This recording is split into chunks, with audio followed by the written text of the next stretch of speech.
If you have made any wrong choices in the past, ఒకవేళ గతంలో వేరే ఎంపికలు ఏమైనా చేసుకున్నారేమో, వేరే వారిని ఒకవేళ మీ హీరోగా లేదంటే మీ రోల్ మోడల్గా పెట్టుకొని బ్రతికారేమో. గాన్ ఆర్ ద డేస్, గడిచిన దినాలు చాలండి. తప్పుడు నిర్ణయాలు తీసుకున్నా, తెలివి తక్కువ నిర్ణయాలు తీసుకున్నా గతం చాలు. ఇక ముందైనా సరే యేసు ప్రభుని మన జీవితంలో ఎంచుకుందాం. యేసే నువ్వు తప్ప నాకు ఇంకెవరు, నేను వెంబడించడానికి, నేను కోరుకోవడానికి నువ్వు తప్ప నాకు ఇంకా బెస్ట్ నాకు ఏది లేదు. I want to make the right choice, I want to make the best choice. యేసయ్యను మన జీవితంలో ఎంపిక చేసుకుంటే, కోరుకుంటే ఆయనే సరైన నిర్ణయాలు, సరైన ఎంపికలు, ఆయన మన జీవితంలోకి వచ్చిన తర్వాత he will help us to make the right choices in.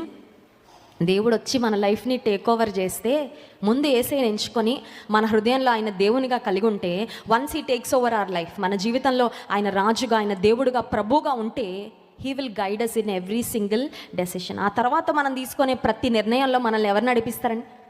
చాలాసార్లు మనం చేసే పొరపాటు ఏంటంటే, యేసయ్యను ముందు ఆహ్వానించకుండా రైట్ డెసిషన్ చేయాలని ప్రయత్నం చేస్తూ ఉంటాం. కొన్ని సక్సెస్ అవుతూ ఉంటాయి, కొన్ని ఫెయిల్ అవుతూ ఉంటాయి.